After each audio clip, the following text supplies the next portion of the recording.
जब तक लोग आकर इस सभा में जुड़ते हैं, तब तक आइए हम प्रभु की महिमा अपने गीतों के द्वारा करें। जाएंगे उत्तम एक देश में ज़रूर, रहेंगे प्रभु के साथ हम ज़रूर। जाएंगे उत्तम एक देश में ज़रूर, रहेंगे प्रभु के साथ हम ज़रूर। स्वर्गीय देश उत्तम भी वो है, हमारा वो देश जो अद्भुत है। स्वर्गीय देश उत्तम भी वो है, हमारा वो देश जो अद्भुत है। Praise the Lord, brother Anupam David. पिता को भाया है हमें एक राज्य दे, दुनिया की सृष्टि से पहले बनाया है। पिता को भाया है हमें एक राज्य दे, दुनिया की सृष्टि से पहले बनाया है। जाएंगे उत्तम एक देश में ज़रूर, रहेंगे प्रभु के साथ हम ज़रूर। पास्टर विनय जोसेफ, आपका स्वागत है। और भी एक भाई जुड़े हैं, उनका भी हम अभिनंदन करते हैं। अद्भुत नगर वो है, ईश्वर की रचना है। दृढ़ता से नींव डाली, स्थिर भी किया है। अद्भुत नगर वो है, ईश्वर की रचना है। दृढ़ता से नींव डाली, स्थिर भी किया है। जाएंगे उत्तम एक देश में ज़रूर, रहेंगे प्रभु के साथ हम ज़रूर। शबनम जी, आपका भी हम हार्दिक स्वागत करते हैं। प्रभु आपको आशीष दे। पवित्र नगर वो है, धार्मिकता रहती है। स्वर्गीय स्वभाव से तैयार भी किया है। जाएंगे उत्तम एक देश में ज़रूर, रहेंगे प्रभु के साथ हम ज़रूर। सनातन राज्य वो है, युगानुयुग वो रहेंगे सदा उसमें जिनको उसने चुना है। सनातन राज्य वो है, युगानुयुग वो रहेंगे सदा उसमें जिनको उसने चुना है। जाएंगे उत्तम एक देश में ज़रूर, रहेंगे प्रभु के साथ हम ज़रूर। प्रभु को देखेंगे, आनंद से भर जाएंगे, उसके समान होंगे हमारा जीवन वो है। प्रभु को देखेंगे, आनंद से भर जाएंगे, उसके समान होंगे हमारा जीवन वो है। जाएंगे उत्तम एक देश में ज़रूर, रहेंगे प्रभु के साथ हम ज़रूर। सो क्या ही खुशी की बात है कि हमारे लिए एक अनंत राज्य परमेश्वर ने तैयार किया है, और एक दिन हम उस राज्य में जाएंगे, एक दिन हम उस राज्य में प्रवेश करेंगे, और वहाँ हम प्रभु के सामने रहेंगे और प्रभु की स्तुति गाएंगे हर समय, और हमारा मन आनंद से सदैव भरा रहेगा। धन्य है प्रभु जिसने हमारे लिए ये राज्य बनाया है और ये एक उत्तम राज्य हमारे लिए तैयार किया है। धन्य है प्रभु। आइए हम एक और गीत गाएंगे और इसकी आराधना, स्तुति और महिमा करेंगे। परमेश्वर का धन्यवाद हो कि वो एक बार फिर से मुझे आगरा मसीह मंडली पे लाया, जहाँ पर हम उसकी हम्द व सिताइश कर सकते हैं। Amazing grace, how sweet the sound that saved a wretch like me. I once was lost, but now am found. Was blind, but now I see.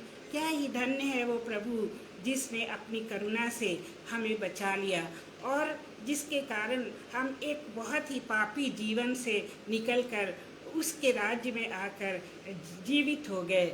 और जब एक बार हम खोए हुए थे और एक बार हम क्या थे, हम अंधे थे, लेकिन परमेश्वर ने हमें अपने आप से ढूंढ लिया और हमें आत्मिक आंखें दे दी। धन्य है प्रभु। Thank you Jesus. 'Twas grace that taught my heart to fear, and grace my fears relieved. How precious did that grace appear, the hour I first believed. Through many dangers, toils and snares, I have already come. 'Twas grace that brought me safe thus far, and grace will take me home. When we've been there 10,000 years, bright shining as the sun, we have no less days to sing God's praise than when we first began. सो प्रभु हमसे कहता है कि वहाँ पर हम हजारों वर्ष 20 अनंत काल तक जीवित रहेंगे और हम हर समय परमेश्वर की स्तुति गाएंगे और हम परमेश्वर की प्रशंसा करेंगे। और उस समय से जब तक हम परमेश्वर के साथ होंगे, उसके अंत तक, जिसका कोई अंत नहीं होता है, अनंत काल तक हम उसकी महिमा गाते रहेंगे। सो धन्यवाद हो प्रभु का। Hallelujah, praise the Lord.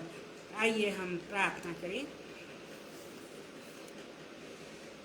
हे प्यारे पिता परमेश्वर और सामर्थी और मुक्तिदाता प्रभु यीशु मसीह, हम आपसे इस समय विनती करते हैं कि आप हमारे साथ हो और हम सब जो यहाँ पर हैं हम सब के साथ हो प्रभु जी, और हम सबको अपनी पवित्र आत्मा से परिपूर्ण कर। और प्रभु जी जितने भी यहाँ बैठे हैं, जितने भी इस वचन को सुन रहे हैं और सुनेंगे, उनके ऊपर बहुत बड़ी आशीष हो प्रभु, क्योंकि आप आशीष देने वाले प्रभु हैं। आप हमें हमेशा ऊपर उठाने वाले प्रभु हैं और हमें अपनी आत्मा को उंडेलने वाले प्रभु हैं। हम आपका धन्यवाद करते हैं प्रभु जी, और हम धन्यवाद करते हैं प्रभु जी कि आज तक आपने हमें जिंदों की भूमि पर रखा और हमें अच्छा स्वास्थ्य दिया और हमें इस लायक बनाया कि हम आपके वचन को बांट सकें। प्रभु जी आप हमारे साथ होइए, और हम विनती करते हैं प्यारे प्रभु कि इस सारे नेटवर्क को आपके हाथ में सौंपते हैं, इस सारे सिस्टम को आपके हाथ में सौंपते हैं प्रभु जी, कि इस पर आपकी दया हो और इस पर आपकी शक्ति और सामर्थ्य हो प्रभु जी। और हम विनती करते हैं ब्रदर अनुपम और अपनी बहन शबनम के लिए, उनके भी साथ हो प्रभु जी, उनको बहुत ज़्यादा आशीष दें, उनको आशीषित कर प्रभु जी इस पेज के लिए और मुझको यहाँ पर आमंत्रित करने के लिए प्रभु। कि वो हर हर हफ्ते मुझे उन्होंने सोमवार को रात के 9 बजे ये सुंदर समय दिया है जब हम प्रभु के वचन को बांट सकें। अब हम सब के साथ हो प्रभु, और इस छोटी सी दुआ को अपने प्यारे प्रभु जी के नाम में मांग लेते हैं। आमीन। तो आप सबको प्रभु के मधुर और सामर्थी नाम में हम प्रेज द लॉर्ड कहते हैं, और हम चाहते हैं कि आप सब हमारे साथ शुरू से आखिर तक जुड़े रहें। जो आज का टॉपिक है वो बहुत ही चैलेंजिंग टॉपिक है, और मैं सोचती हूँ कि ये टॉपिक तैयार करने के लिए मुझे किसी ने प्रेरित किया है, और ये प्रेरणा मुझे प्रभु से और पवित्र आत्मा से मिली है, और वो वचन मैं आप सब के साथ शेयर करना चाहती हूँ। ये क्योंकि बहुत से लोगों के मन में ये जो विचार आता होगा, बहुत से लोग सोचते होंगे कि क्या एक स्त्री, क्या एक महिला पादरी या पास्टर हो सकती है। क्योंकि बहुत से लोग ऐसे हैं, बहुत से भाई और बहुत से पास्टर्स भी ऐसे हैं जो कि महिलाओं को बहकाना चाहते हैं कि एक स्त्री जो है वो पास्टर नहीं हो सकती है, एक स्त्री पुलपिट पे जाकर वचन नहीं सुना सकती है। अभी लास्ट वीक ही एक भाई ने ऐसा एक वचन दिया जिसमें कि इसी चीज़ का वर्णन था, और उस समय मेरे दिल को, मेरी आत्मा को बहुत धक्का लगा, और मैंने सोचा कि मैं परमेश्वर के वचन में से ढूंढ कर देखूंगी कि कहाँ ऐसा है कि एक स्त्री जो है वो पास्टर या पादरी नहीं बन सकती है। और मेरे प्रियो, परमेश्वर जो है कभी भी कोई भेदभाव नहीं करता है, वो हमको सदैव एक समान समझता है, क्योंकि हम सब उसके बच्चे हैं, हम सब उसके पुत्र और पुत्रियां हैं, और परमेश्वर ने कभी भेदभाव नहीं किया। तो मनुष्य कौन होता है हमारे बीच में भेदभाव करने वाला। अब ज़रूर बाइबल में 2 वचन ऐसे हैं जो कि लोगों को भरमाते हैं, जो कि लोगों को ऐसा बोलने के लिए प्रेरित करते हैं, और वो वचन लिखे हैं 1 कुरिन्थियन चैप्टर 14 वर्स 34 में। 1 कुरिन्थियन 14 और उसका 34 आयत, स्त्रियां कलीसिया की सभा में चुप रहें, ये नहीं सोचें कि क्या कहा गया है। तो ये वचन है जिसको खींचकर लोग जो हैं कहते हैं कि स्त्रियों को वचन नहीं सुनाना चाहिए। और दूसरा वचन है बाइबल में जो कहता है 1 तिमोथी 2:11 में, 1 तिमोथी 2:11 में स्त्री को चुपचाप सुनना चाहिए। पतरस पॉल के लेटर को लेकर तिमोथी या लोग जाया करते थे उस समय। मीन्स यहाँ पर 1 तिमोथी 2:11 में लिखा हुआ है कि स्त्री को चुपचाप सुनना चाहिए। तो ये 2 वचन लेकर लोग जो हैं ये कहते हैं कि स्त्री को प्रचार नहीं करना चाहिए। अब ये हम नहीं जानते कि उस समय का कल्चर कैसा था, उस समय क्या परिस्थितियाँ थीं, और उस समय का समाज कैसा था जब ये बात कही गई थी। और हम देखते हैं कि पॉल ने ऐसी बात क्यों लिखी, और पतरस खुद कहते हैं, पतरस ने खुद कहा कि कुछ बातें पौलुस ने ऐसी लिखी हैं जिनको समझना मुश्किल है। कुछ बातें पौलुस ने ऐसी लिखी हैं जिनको समझना मुश्किल है। तो ये ऐसा लिखा हुआ है 2 पीटर और उसके 3 अध्याय और 16वीं और 17वीं आयत में। आइए हम पढ़ देते हैं बाइबल से। वैसे ही कुछ बातें पॉल ने ऐसी लिखी हैं समझना मुश्किल है। अनपढ़ और चंचल लोग उसे ट्विस्ट करके अपने ही नाश का कारण बनते हैं। तो देखिए ये जो वर्ड को ट्विस्ट करना, उसको घुमा फिरा के बोलना, उससे क्या होता है कि लोग अपने ही नाश का कारण बनते हैं। वो दूसरों को डिस्करेज करते हैं कि तुम वचन ना बांटो, तुम लोगों को सुसमाचार ना सुनाओ। तो ऐसा जब वो दूसरों को ऐसा बोलते हैं, परमेश्वर की जो परमेश्वर के सेविकाई से उसको दूर रखना चाहते हैं और उसको डिस्करेज करना चाहते हैं, तो बाइबल ऐसे कहती है कि जो किसी को अगर ऐसे भरमाए और जो किसी को ऐसे परमेश्वर से दूर रहने की वो करे, कोशिश करे, उसके गले में क्या होना चाहिए, एक भारी सा सिल लटका देना चाहिए और समुद्र में डुबा देना चाहिए। तो कोई भी विश्वासी या कोई भी अविश्वासी ऐसे नहीं कह सकता है कि वुमेन जो है वो पास्टर नहीं हो सकती है। और इसी तरह जब उन दिनों में ये बात पौलुस ने कही थी, तो उसको अगर हम विचार करें तो उसमें लिखा हुआ है कि ये स्त्री कौन है, स्त्री कौन है। तो इसके बारे में भी लिखा हुआ है कि वो स्त्री जो है वो है पत्नी है, जिसके बारे में पौलुस ने कहा है वो केवल स्त्री ही नहीं है बल्कि वो पत्नी भी है। क्योंकि ऐसा वचन कहता है कि अगर वे कुछ कहती हैं या पूछना चाहती हैं तो घर में अपने पति से पूछें। तो हम देख सकते हैं कि यहाँ पर उस महिला का वर्णन किया गया है जो कि मैरिड है, जो जिसका विवाह हो चुका है और जिसका पति घर में है। और इसलिए पौलुस ने कहा कि वो सभा में ना बोलकर अपने पति से जाकर पूछे कि क्या कहा गया है, उसका क्या मतलब है। लेकिन सभा में वो शोर ना करे, सभा को डिस्टर्ब ना करे।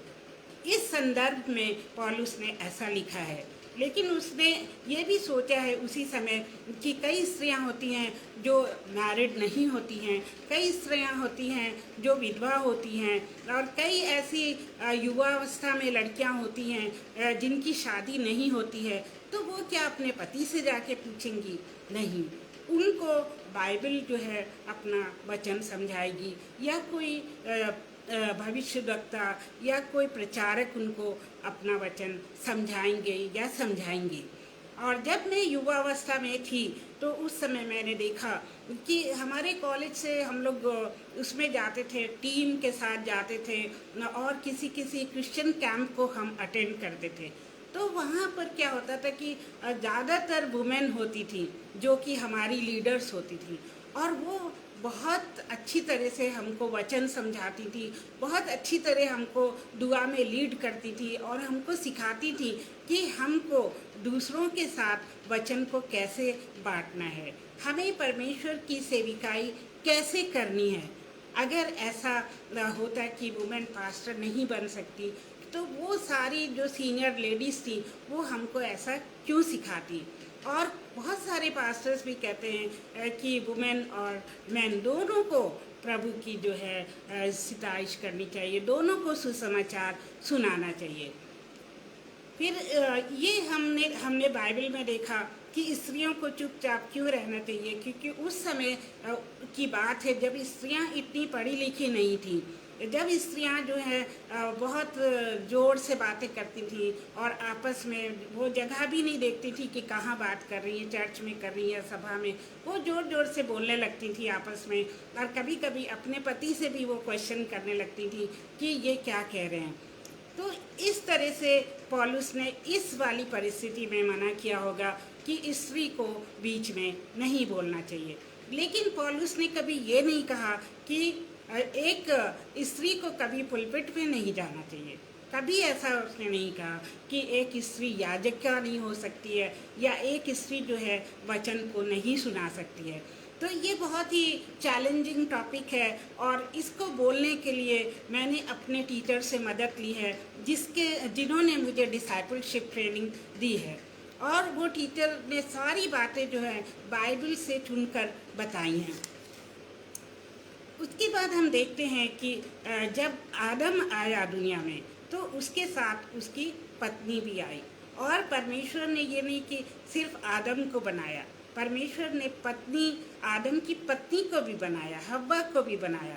अगर वो भेदभाव करता तो वो हव्वा को क्यों बनाता? उसने आदम और हव्वा दोनों को ही बनाया। हो सकता है कि पॉल ने वहाँ पर कोई प्रॉब्लम फेस की हो इसलिए ऐसा कहा हो, लेकिन बाइबल हमें बताती है कि परमेश्वर जो है वो दोनों से प्रेम करता है। वुमेन जो है वो भी प्रार्थना करती है एक, और भविष्यवाणियाँ करती है। पॉल का लेटर सब कोई नहीं समझ सकते हैं, लेकिन पॉल ने खुद ही कहा है कि वुमेन जो है वो जो उसके साथ जा सकती हैं, प्रभु की सेविकाई करती थी वो, और भविष्यवाणियाँ करती थी। हम आगे देखेंगे कि परमेश्वर का वचन हमें क्या बताता है। और पौलुस को स्त्रियों से कोई समस्या नहीं थी। वो ये नहीं कि जो स्त्रियों को वो अछूत मानता था और केवल पुरुषों को अच्छा मानता था, ऐसा कुछ नहीं था। पौलुस जो है वो दोनों से प्यार करते थे और उन्होंने दोनों के साथ प्रभु की सेविकाई की है। और एक्ट्स 9:1, एक्ट्स उसका नवा अध्याय, प्रेरितों के काम उसका नवा अध्याय 1 में लिखा है, क्या पुरुष क्या स्त्री सबको पकड़ लाए। मीन्स जब वहाँ पर बहुत ज़्यादा सताव हो रहा था इज़राइल में, तब क्या हुआ कि जो उसके विरोधी लोग थे, प्रभु का काम करने वाले के विरोधी थे, उन्होंने क्या पुरुष और क्या स्त्री सबको पकड़ लिया। ये लिखा हुआ प्रेरितों के काम 9:1 में। तो इसका मतलब ये है कि पुरुष और स्त्री दोनों ही प्रभु का काम कर रहे थे, इसीलिए उनको पकड़ा गया। आज भी हम देखते हैं कि जो पुरुष और स्त्री प्रभु का काम कर रहे थे, जो स्त्री और पुरुष चर्च में बैठे होते हैं और प्रभु की आराधना कर रहे होते हैं, उनको भी विरोधी लोग पकड़ के ले जाते हैं और उनको सताते हैं। तो यहाँ पर हम देखते हैं कि पुरुष और स्त्री में कोई भी अंतर नहीं रखा गया है। इसी तरह हम एक्ट्स 22:4 में देखते हैं कि उन दोनों को बंधवाई करी गई, उन दोनों की बंधवाई करी गई और जेल में डाल दिया गया, जेल में डाला गया। मीन्स पुरुष और स्त्री दोनों को ही जेल में डाला गया। तो इससे पता लगता है कि दोनों ही जो हैं वो प्रभु की सेवा उस समय भी करते थे। अब हम आगे चलेंगे। आगे हम देखते हैं कि परमेश्वर ने क्या कहा है हमसे बाइबल के ज़रिए। एक्ट्स 8:3 में लिखा हुआ है, एक्ट्स चैप्टर 8 और उसकी 3री वर्स में लिखा है कि यहाँ पॉल जो कि पहले शाऊल था, पौलुस जो कि पहले शाऊल था, वो कलीसिया को उजाड़ रहा था। जब वो शाऊल के रूप में था तो वो कलीसिया को उजाड़ रहा था। वो घर घर जाके पुरुषों और स्त्रियों को सता रहा था, दोनों को बराबर, क्योंकि दोनों को बराबर ट्रेनिंग मिल रही थी, दोनों ही परमेश्वर का काम कर रहे थे।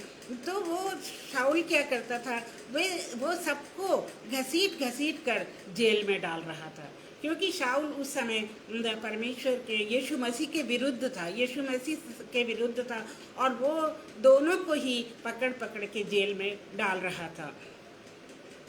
इसी तरह से हम आगे चलते हैं और एक्ट्स प्रेरितों के काम और उसकी 18वें अध्याय और 2री आयत में हम देखते हैं।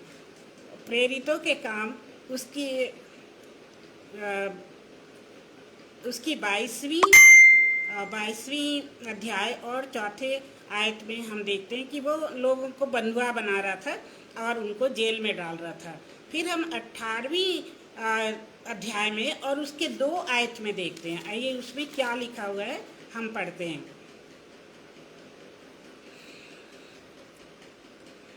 हाँ, यहाँ पे लिखा हुआ है कि वहाँ कुरिन्थस उसे अक्विला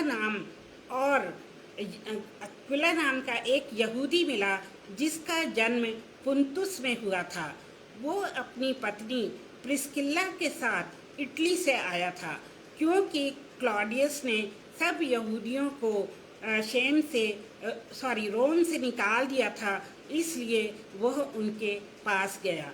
तो यहाँ भी हम देखते हैं कि जो पति अकेले पौलुस के पास नहीं गया, लेकिन उसकी पत्नी प्रिस्किल्ला भी उसके साथ गई और ये दोनों ही लोग जो हैं वो पौलुस से मिले। और फिर 18 प्रेरितों के काम 18 में लिखा है कि जब पौलुस सीरिया में था तो उसके साथ प्रिस्किल्ला और अक्विला भी थे। तो यहाँ पर प्रिस्किल्ला का नाम पहले आ गया। ये इसलिए पहले आया कि प्रिस्किल्ला जो है वो प्रभु की सेविकाई में बहुत ही आगे बढ़ गई थी और वो पौलुस की बहुत मदद करती थी, इसलिए पौलुस ने उसको ये आदर दिया कि उसको पहले अपने साथ रखा। तो यहाँ हम देखते हैं कि पौलुस स्त्रियों को कभी भी डिस्करेज नहीं करता था, वो कभी स्त्रियों से नफरत नहीं करता था, बल्कि वो मेन एंड वुमेन दोनों को मिनिस्ट्री में शामिल करता था। इसी तरह आप आगे चलें तो एक लेडी है जिसका नाम है फेबी। फेबी जो है कलीसिया की सेविका थी, और इसके बारे में भी पौलुस नहीं लिखा है। वही पौलुस जो कहता है कि स्त्रियों को पुलपिट पे ये उपदेश नहीं देना चाहिए, वही पौलुस जो है वो देखिए स्त्रियों के बारे में क्या क्या बातें कर रहा है, कितनी अच्छी बातें कर रहा है। उसने फीबा के बारे में लिखा। पौलुस फीबा को अपनी बहन मानता था। वो फीबा को इतना प्यार करता था कि वो उसको अपनी बहन मानता था। और फीबा क्या थी? वो कलीसिया की सेविका थी। उसने कहा जैसा कि पवित्र लोगों को चाहिए, फीबा को एज ए पास्टर ग्रहण करें। तो पौलुस खुद कह रहा है कि जैसा कि पवित्र लोगों को चाहिए कि फीबा को वो एक पास्टर के रूप में ग्रहण करें। तो वही पौलुस अभी कह रहा है कि फीबा को एक पास्टर के रूप में जो है आप लोग ग्रहण करिए। और पवित्र लोग कौन है? पवित्र लोग वही हैं जो विश्वासी लोग हैं, जो प्रभु यीशु मसीह में विश्वास करते हैं। उन्हीं से उसने कहा कि फीबा को एक याजिका के रूप में ग्रहण करो। उसके बाद हम देखते हैं कि प्रेरितों के काम में ही 21वां अध्याय और उसकी 8 और 9 आयत में क्या लिखा है। दूसरे दिन हम कलीसिया में आए और फिलिप्पुस सुसमाचार प्रचारक के साथ उसके घर में रहे। उसकी 4 कुमारी पुत्रियां थीं जो भविष्यवाणी करती थीं। अब देखिए यहाँ पर भी एक्ट्स में क्या लिखा, प्रेरितों के काम। प्रेरितों के काम हम सबको, आपको और हमको पता है कि ये नए नियम की पुस्तक है। और उसमें पौलुस यहाँ पे क्या कहते हैं, पौलुस कहाँ जाते हैं? वो कैसरिया में जाते हैं। और फिलिप्पुस कौन था? वो सुसमाचार प्रचारक था, और उसकी 4 पुत्रियाँ थीं। और वो चारों कुंवारी पुत्रियाँ क्या करती थी? भविष्यवाणी करती थी। तो अगर परमेश्वर कोई अंतर रखता किस नारी और नर में, तो वो क्यों भला इन चारों पुत्रियों को भविष्यवाणी देने का वरदान देता है? अब यहाँ हम देखते हैं कि परमेश्वर जो है दोनों को इस्तेमाल करता है, दोनों को अपनी सेविकाई के लिए इस्तेमाल करता है। तो हे मेरे प्रियो, आप ये सुनकर किसी के मुंह से डिस्करेज ना हो कि हम जो है प्रभु की सेवा नहीं कर सकते हैं, या हम प्रचार नहीं कर सकते हैं, या हम उपदेश नहीं देते हैं।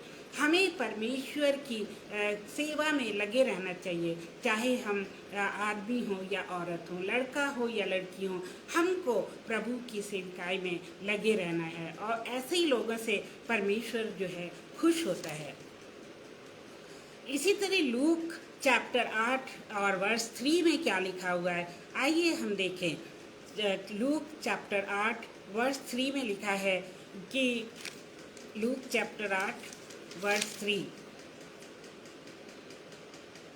इसको काफ़ी डिटेल में एक्चुअली लिखा, तो मैं जल्दी बताने की कोशिश करूँगी।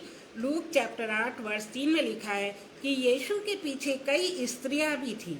इस यीशु जब प्रचार करने जा रहे थे तो उनके पीछे कई स्त्रियां भी थीं, और हेरोदेस के भंडारे, खुजा की पत्नी योन्ना और सुजाना और भी बहुत सारी स्त्रियां थीं। ये अपनी संपत्ति से उसकी सेवा करती थी।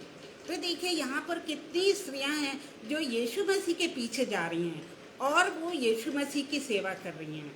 और स्त्रियां, जबकि यीशु मसीह अगर उनसे कोई उसको कोई आपत्ति होती तो यीशु मसीह खुद कहता कि हे स्त्रियों, तुम मेरे पीछे क्यों आ रही हो, केवल पुरुषों को ही मेरे पीछे आने दो। और उसने जो दया करी वो केवल पुरुषों पर नहीं करी, यीशु मसीह ने अपनी दया जो है पुरुषों और स्त्रियों दोनों पर करी। पुरुषों को चंगाई दी तो उसने स्त्रियों को भी चंगाई दी। पुरुषों को अगर उसने भाषण दिया, उपदेश दिया, तो स्त्रियों को भी दिया, क्योंकि वो चाहता है कि हर एक आत्मा जो है बच जाए। हर एक का मतलब है कि सारे लोग, चाहे वो किसी भी लिंग के हो। फिर जजेस न्यायों की पुस्तक खोल लीजिए और उसमें 4:4 में लिखा हुआ है, जजेस के 4:4 में लिखा हुआ है, डेबोरा जो कि नबिया थी, इसराइलियों का न्याय करती थी। अब ये पुराने नियम की बात है, उसमें ये लिखा है कि एक स्त्री थी जिसका नाम डेबोरा था और वो लप्पी दोत में रहती थी और जो कि नबिया थी, मतलब नबी थी, और वो इजराइलियों का न्याय करती थी। तो अगर स्त्रियों को उस ज़माने में भी छोटा माना जाता तो उसको न्यायाधीश कैसे बनाया जाता। एक वो स्त्री जो इतनी इतनी मशहूर थी और जो कि इजराइलियों का, प्रभु की जो जन है, उनका न्याय किया करती थी। फिर फिलिपियंस 4:3 में ऐसे लिखा हुआ है कि हे सच्चे सहकर्मियों, मैं तुझसे विनती करता हूँ कि तू उन स्त्रियों की सहायता कर, क्योंकि उन्होंने मेरे साथ सुसमाचार फैलाने में क्लेमेंस और मेरे अन्य सहकर्मियों के समेत परिश्रम किया है, जिनके नाम जीवन की पुस्तक में लिखे हुए हैं।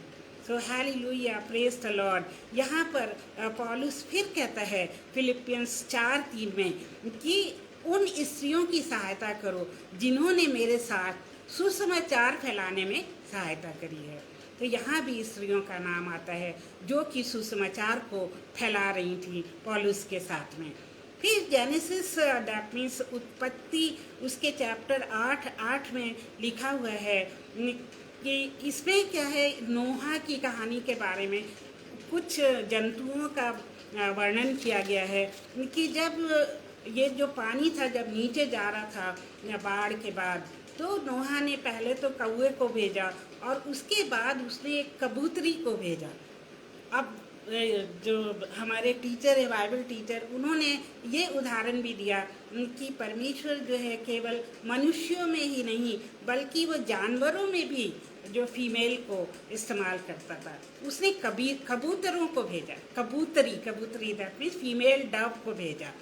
और इसी तरह से हम देखते हैं कि नंबर्स और गिनती के 22वें अध्याय और 28वीं आयत में लिखा है, तब यहोवा ने गधी का मुंह खोल दिया और वो कहने लगी, मैंने तेरा क्या किया है कि तूने मुझे 3 बार मारा। ये उसने किससे कहा? ये गधी ने बालम जो था उससे कहा। वो तो इस गधी का जो मालिक था और उसने उसको मारा था। और देखिए प्रभु ने उसका मुंह खुलवा दिया। तो वो भी क्या थी? वो भी एक फीमेल जानवर थी। फिर हम देखते हैं कि आइज़ाया में कैसे, हम जेनेसिस में देखते हैं कि ये जो शैतान था लूसीफर, उसने क्या किया, हव्वा को इस्तेमाल किया कि वो सारे लोगों पर, सारी दुनिया पर विनाश का कारण बने। और उसने अपने पति को भी वो फल खिलाया, लेकिन जो वो पति था उसने भी परमेश्वर की आज्ञा को तोड़ा और उसने भी वो फल खा लिया। तो एक तरह से जो आज्ञा थी वो केवल आदम को थी, लेकिन पत्नी ने, हव्वा ने जो है उसको भरमाया और उसको भी वो फल खिला दिया। तो इस तरह से मृत्यु जो है वो मानव जाति पे आ गई और उनको प्रभु ने सजाएं दी और वही सजाएं जो हैं अभी तक चली आ रही हैं। लेकिन प्रभु ने एक स्त्री के ही द्वारा इस दुनिया में प्रभु यीशु मसीह को लाया। प्रभु यीशु मसीह कुंवारी मरियम के ज़रिए पैदा हुआ, ऐसा हमें यहाँ बाइबल में मिलता है। यशाया की पुस्तक उसके 6:9 में, यशाया 6:9 में ऐसे लिखा हुआ है कि परमेश्वर ने क्या किया, कुंवारी मरियम को इस्तेमाल किया कि वो दुनिया के उद्धार के लिए क्या करे, पुत्र को, यीशु मसीह को जने। और हम देखते हैं कि यहाँ पर परमेश्वर ने लूसीफर और शैतान के मुंह पर एक थप्पड़ मारा कि तुम अगर हव्वा को बहकाकर इस दुनिया में पाप और मृत्यु को ला सकते हो, तो मैं इस दुनिया में अपने बेटे यीशु मसीह को लाकर जीवन और उद्धार ला सकता हूँ, वो भी एक नारी के ज़रिए जो कि बहुत पवित्र है। तो यहाँ पर भी हम देखते हैं कि प्रभु जो है वो एक नारी को जो है उत्तम समझ रहा है और उसने उसको इस्तेमाल किया है। और इसी तरह एक जगह बाइबल में लिखा हुआ है कि एक नारी जो है वो पुरुष की रक्षा करती है और वो पुरुष का सहारा बनेगी। तो स्त्री और पुरुष दोनों को परमेश्वर ने एक दूसरे के सहारे के लिए ही बनाया है। और यहाँ पर किस संदर्भ में ऐसे बाइबल में लिखा है ये तो मैं नहीं जानती, पर ऐसे लिखा हुआ है कि नारी पुरुष की रक्षा करेगी और वो उसका सहारा बनेगी। तो मेरे प्रियो, परमेश्वर जो है वो कभी भी भेदभाव नहीं करता है, वो नारी और नर दोनों को एक समान मानता है। और अब हम देखेंगे आगे क्या होता है। जब यीशु मसीह जो है वो सामरिया से गुजर रहे थे तो उन्होंने एक सामरी स्त्री को देखा और उस सामरी स्त्री को उसको देखने के लिए उसका पहले से ही प्लान था, क्योंकि प्रभु यीशु मसीह प्रभु था, वो सब कुछ जानता था कि आगे आगे क्या होने वाला है। तो प्रभु यीशु मसीह जानबूझकर सामरिया से गुजरे, जानबूझ के सामरिया से गुजरे, क्योंकि वहाँ उनको एक याजिका तैयार करनी थी और वो याजिका और कोई नहीं, वो सामरी स्त्री थी। वो सामरी स्त्री जो कि पापिन थी, वो सामरी स्त्री जिसके कई पति थे, वो सामरी स्त्री जिसने यीशु मसीह के बारे में कभी सुना नहीं था, उसको प्रभु यीशु मसीह ने तैयार किया और उसको वचन सुनाया। और उसका ये प्रभाव उस सामरी स्त्री पे पड़ा कि वो गांव में जाकर उसने यीशु मसीह के बारे में सबको बताया और सारी जो भीड़ की भीड़ है वो यीशु मसीह के पास आ गई और फिर सामरिया में उद्धार आया और सामरिया के सारे लोग जो हैं वो बदल गए और सामरिया के सब लोग प्रभु यीशु मसीह में आ गए। सो एक स्त्री के द्वारा प्रभु यीशु मसीह ने पूरे गांव को बदल दिया और उसने उस स्त्री का इस्तेमाल किया जो कि पापिन स्त्री थी। तो हम यहाँ देख सकते हैं कि प्रभु यीशु मसीह ने कैसे उस स्त्री को जो है अपने प्रचार को सुनाने के लिए तैयार किया। और हम ये देखते हैं कि अफ्रीका, अमेरिका और कई देशों में अगर हम जाएं तो वहाँ पर बहुत सारी जो स्त्रियाँ हैं वो प्रचारिका हैं।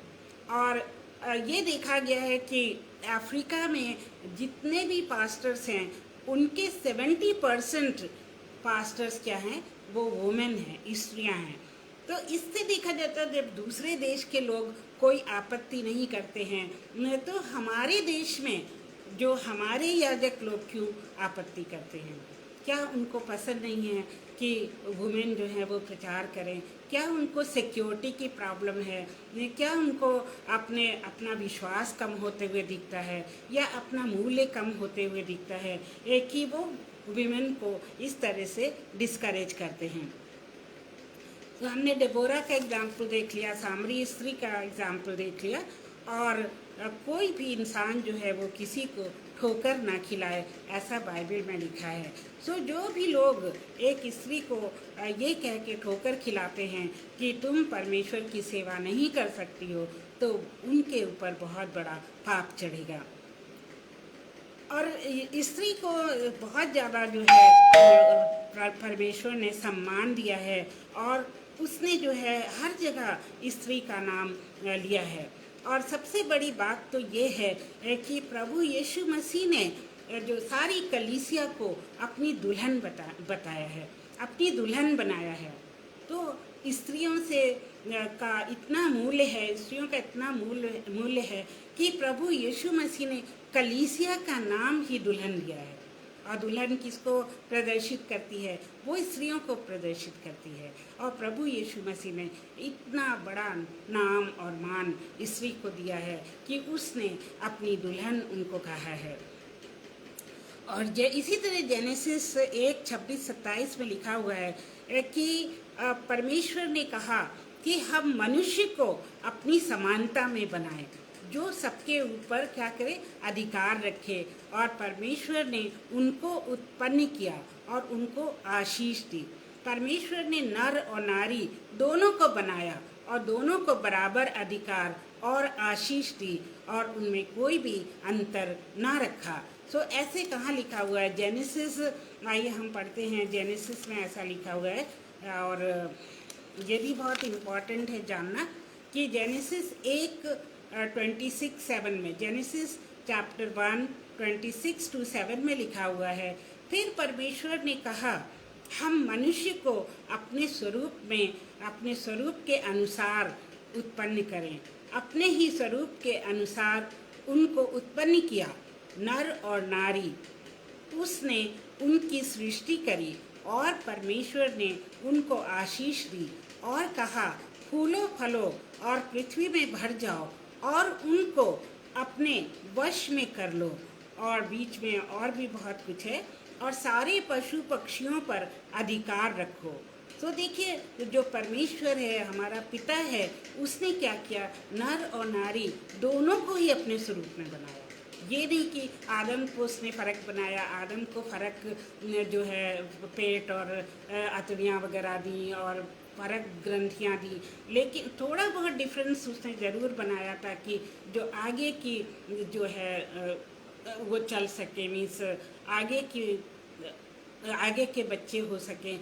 उसने इतना डिफरेंस तो परमेश्वर ने ज़रूर बनाया, लेकिन बाकी सारी चीज़ें उसने एक समान ही बनाई। परमेश्वर ने कोई भी उनके बीच में अंतर नहीं रखा, और परमेश्वर ने उनको सारे जंतु जंतुओं सारी चीज़ों पर अधिकार दिया और उनको आशीष भी दी कि तुम फलो फूलो और सारी चीज़ों पर तुम्हारा अधिकार है। और आपको पता है कि आदम ने और ईव ने, दोनों ने ही सब जंतुओं के और पक्षियों के नाम भी रखे। उनको इतना अधिकार परमेश्वर ने दे रखा था।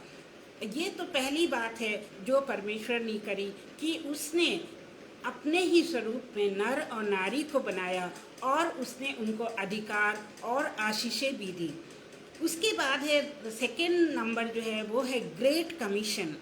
ग्रेट कमीशन ऐसा जो है मैथ्यू और मत्ती के चैप्टर 28 और उसकी 18 और 19 आयत में लिखा हुआ है कि यीशु ने उनके पास जाकर कहा कि तुम पृथ्वी का सारा अधिकार उनको दिया, इसलिए तुम जाओ और सब जातियों के लोगों को चेला बनाओ और उन्हें पिता पुत्र पवित्र आत्मा के नाम में बपतिस्मा दो। तब वो चेले उसके साथ थे। जब उसने ये ग्रेट कमीशन उनको दिया था, तभी उसने जो है चेलों से ऐसा कहा।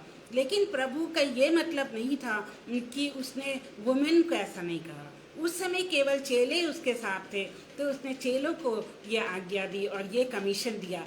लेकिन यही चेले जो हैं आगे जाकर स्त्रियों को भी यही बताते हैं। और आज देखिए, और उस समय से कितनी स्त्रियां जो हैं वो लोगों को चेला बना रही हैं, कितनी स्त्रियां जो है वो पास्टर हैं और वो लोगों को बपतिस्मा पिता पुत्र और पवित्र आत्मा के नाम में दे रही हैं। और मेरी एक फ्रेंड ही हैं सुषमा मसीह, जो कि इस समय वुमेन पास्टर हैं और वो भी बपतिस्मा देती हैं और चर्च लेती हैं। एक सिस्टर नीलिमा बेली हैं और वो भी जो हैं पास्टर हैं। और इस तरह से हम देखते हैं कि कुछ लोगों के कहने से ये जो काम है ये रुक नहीं जाता है, और परमेश्वर जो है दोनों को इस्तेमाल कर रहा है। और वो ये नहीं कहता कि केवल पुरुष ही ये काम करें और स्त्रियां ना करें।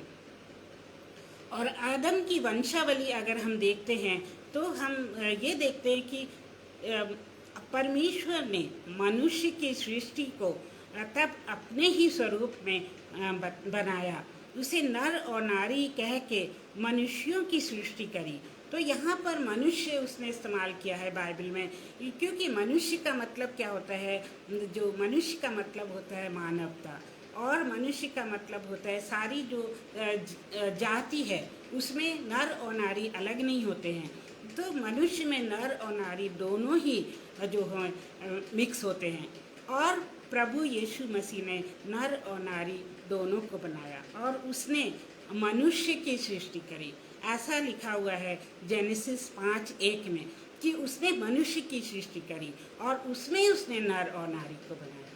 तो ये जो है ह्यूमन बीइंग, मनुष्य जो है ह्यूमन बीइंग के लिए इस्तेमाल हुआ है, और इसमें परमेश्वर ने दोनों को बनाया और दोनों को उसने नर और नारी का नाम दिया।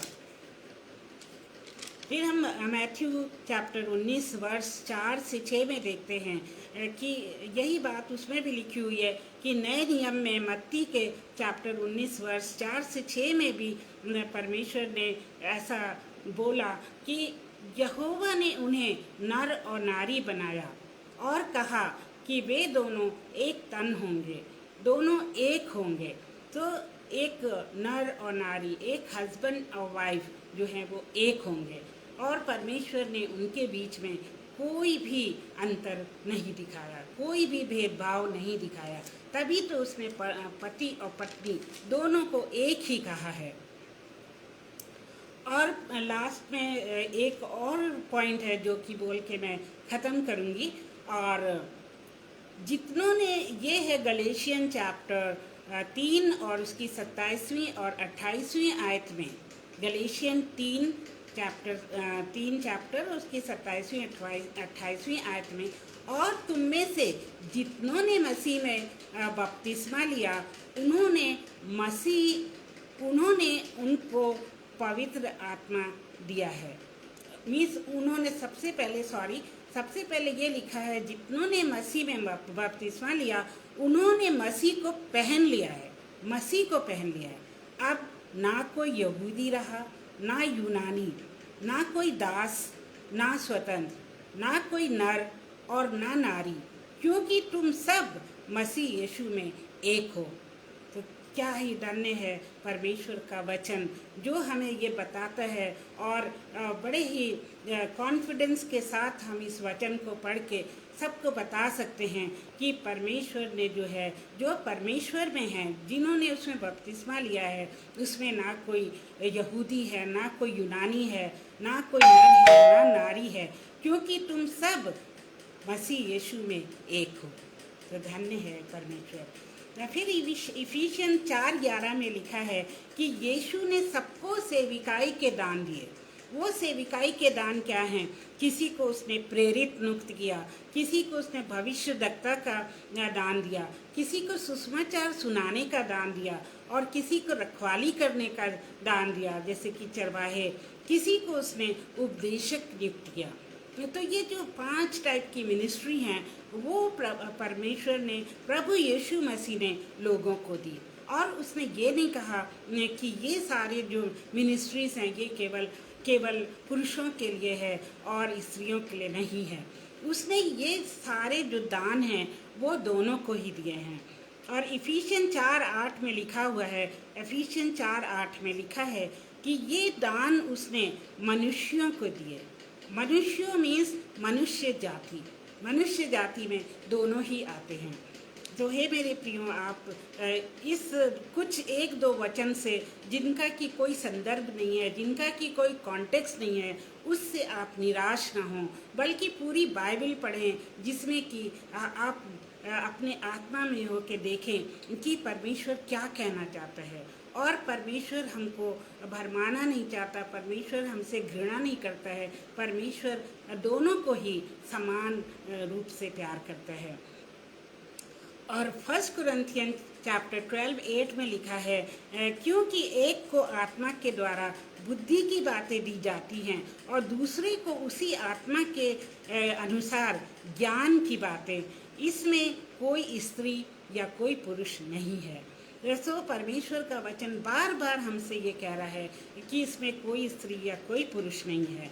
और इसी तरह से प्रेरितों के काम और चैप्टर 2 और उसकी 17 आयत में लिखा है, परमेश्वर कहता है कि अंत में, इसको ध्यान से सुनिए, परमेश्वर कहता है कि अंत के दिनों में ऐसा होगा कि मैं अपना आत्मा सब मनुष्यों पे उंडेलूंगा और तुम्हारे बेटे और बेटियां भविष्यवाणी करेंगे, और तुम्हारे बेटे और बेटियां भविष्यवाणी करेंगे, और तुम्हारे जवान दर्शन देखेंगे, और तुम्हारे पुरनिये स्वप्न देखेंगे। तो यहाँ पर फिर से आ गया कि पवित्र आत्मा परमेश्वर किस पे उंडेलेगा? वो बेटे और बेटियों दोनों पर ही पवित्र आत्मा को उंडेलेगा। और जवानों को भी वो इस्तेमाल करेगा। जवान जो है दर्शन देखेंगे, जवान जो है एक लड़की भी हो सकती है, एक लड़का भी हो सकता है। और उसने क्या कहा कि वरन मैं अपने दासों और दासियों पर भी उन दिनों में अपने आत्मा को उंडेलूंगा और वे भविष्यवाणी करेंगे। तो यहाँ फिर से हमारा पवित्र वचन में दास और दासियाँ आया हुआ है। और फिर हम लास्ट में देखते हैं कि जो जॉन 3:16 वर्स है, वो तो हम सब, आप और हम अच्छी तरह से जानते हैं कि परमेश्वर ने जगत से ऐसा प्रेम किया कि उसने अपना इकलौता पुत्र दे दिया, ताकि जो कोई इस पर विश्वास करे वो नाश ना हो वरन अनंत जीवन पाए। तो ये प्रतिज्ञा परमेश्वर ने और ये दान परमेश्वर ने दोनों के लिए दिए हैं, अपने बच्चों के लिए दिए हैं, और उसके बच्चे बेटे और बेटियां दोनों ही हैं। तो जो कोई इस पर विश्वास करेगा वो अनंत जीवन पाएगा, वो नाश नहीं होगा वरन अनंत जीवन पाएगा। और ये हम देखते हैं बाइबल में ऐसा लिखा है, एफिशियन 1:13 में लिखा है कि उसी में तुम पर भी जब तुमने सत्य का वचन सुना और तुम्हारे उद्धारकर्ता का जो सुसमाचार है और जिस पर तुमने विश्वास किया, प्रतिज्ञा किए हुए पवित्र आत्मा की छाप लग गई। तो इस पवित्र आत्मा की छाप कब लगती है? जब हम यीशु मसीह को अपना उद्धारकर्ता मान लेते हैं। और ये छाप जो है वो जो है दोनों पर ही लगती है, क्या वो वुमेन हो, क्या वो मैन हो, क्या वो भाई हो, क्या वो बहन हो, क्या वो लड़की, क्या लड़का, वो जब पवित्र आत्मा उसके पर उतरती है तो दोनों पर ही जो पवित्र आत्मा की छाप लगती है। और हमने देखा कि जब पेंटिकॉस्ट के दिन में वहाँ पर कई लेडीज़ भी थी, कई मैन थे और कई लेडीज़ थी, और सबके ऊपर पवित्र आत्मा उतरा। ये नहीं कि वो केवल पुरुषों पे उतरा, वो नारियों पर भी उतरा और पवित्र आत्मा से सब के सब भर गए। तो हमने आज के वचन में देखा कि परमेश्वर जो है दोनों से प्यार करता है, और परमेश्वर ने नर और नारी दोनों को बनाया है, दोनों को अपने स्वरूप में बनाया है, और दोनों को उसने वही प्यार दिया है जो कि वो पुरुष को दिया। जो प्यार उसने पुरुष को दिया वही उसने नारी को दिया है। और जो बड़े बड़े काम परमेश्वर ने पुरुषों के लिए किए, वही बड़े बड़े काम जो है वो स्त्रियों के लिए भी किए हैं। और परमेश्वर ने ये भी दिखा दिया कि पौलुस जिसके वचन को लेके लोग वचन को ट्विस्ट करते हैं, उसी पौलुस ने कितनी बार स्त्रियों की बड़ाई करी है और उनको प्रभु की सेविकाई में अपने साथ रखा है। और हम ये भी देखते हैं कि परमेश्वर ने अपने अपने जो पवित्र आत्मा को, अपने आत्मा को जो है वो बेटे और बेटियों दोनों पर उतारा है। और उसने ये भी लिखा है गलेशियन में कि कोई ना दास है ना स्वतंत्र है, ना कोई नर है ना नारी है, क्योंकि तुम सब मसीह यीशु में एक हो। सो हे मेरे प्रियो, आज मैं सोचती हूँ कि ये एक जो बहुत बड़ा डाउट था, एक बहुत बड़ा संदेह था, और इन 2 वर्सेस को लेके लोग जो हैं प्रभु के वचन को ट्विस्ट करते हैं।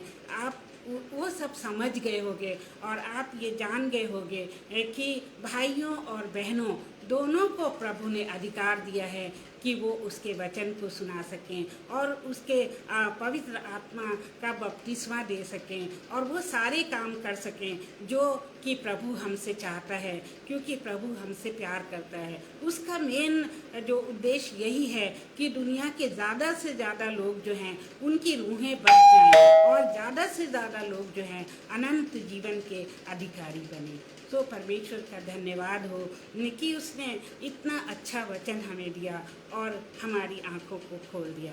तो आइए हम प्रार्थना करते हैं। हे प्यारे सर्वशक्तिमान पिता परमेश्वर, हम आपके पास आते हैं, हम तेरा कोटि कोटि धन्यवाद करते हैं प्रभु जी की आपने अपने वचन के द्वारा ही हमारी आँखों को खोला, हमारी समझ को बढ़ाया और वचन में, आत्मा में हमारी उन्नति करी प्रभु जी। और अब हमारे दिल में, हमारे मन में कोई भी भ्रम नहीं है प्रभु जी। और आप जो हैं हम सबको अपने राज्य के लिए इस्तेमाल करना चाहते हैं। आप हम सबको चाहते हैं कि हम आपकी सेविकाई करें और लोगों को आपके चरणों में लाएं और लोगों को उद्धार का रास्ता दिखाएं प्रभु जी, ताकि बहुत से आत्माएं बच जाएं और वो परमेश्वर के साथ रहें और स्वर्ग के अधिकारी बने। प्रभु जी आपका बहुत बहुत धन्यवाद करते हैं। हम सब बहनों भाइयों के लिए धन्यवाद करते हैं जिन्होंने इस वचन को सुना है। प्रभु जी इनको आप बड़ी ही आशीष दें और वे भी आगे चल के इस वचन को लोगों को सुनाएं। और प्रभु जी हम अपने भाई विनय के लिए प्रार्थना करते हैं जो कि पूरे समय हमारे साथ बने रहे और हम उन चाहते हैं कि आप उन पर बड़ी आशीष दें। और प्रभु जी हम आपके सामने अपने भाई अनुपम और अपनी बहन शबनम को भी देते हैं कि उन्होंने भी हमारे साथ जुड़े रहने की और अपना समय देने का जो उपकार किया। प्रभु जी उनको आप बहुत ही बरकतों से मालामाल करें, उनको हर बीमारी और हर दुष्टता से दूर रखें प्यारे प्रभु जी। उनको अपनी छत्र छाया में सुरक्षित रखें और उनके परिवार पे आपकी बड़ी आशीष हो, उनके बच्चों के पढ़ने लिखने में बड़ी आशीष हो प्रभु जी, और उनके आने जाने में उनकी सुरक्षा करें प्रभु जी। और हम सारे भाई बहनों के लिए प्रार्थना करते हैं, सबको आशीष दे और जो बाद में सुनते हैं इस वचन को उनको भी बड़ी आशीष दे। और प्रभु जी इस छोटी सी प्रार्थना को हम अपने मुंजी प्यारे प्रभु यीशु मसीह के नाम में मांगते हैं, सुन और कबूल कर, आमीन। तो आप सबको जय मसीह की एक बार फिर से। और मुझे बहुत खुशी है कि आप लोग साथ में जुड़े रहे। आप सबको प्रभु बहुत बहुत आशीष दे और अगले सोमवार को हम फिर से आपके सामने उपस्थित होंगे।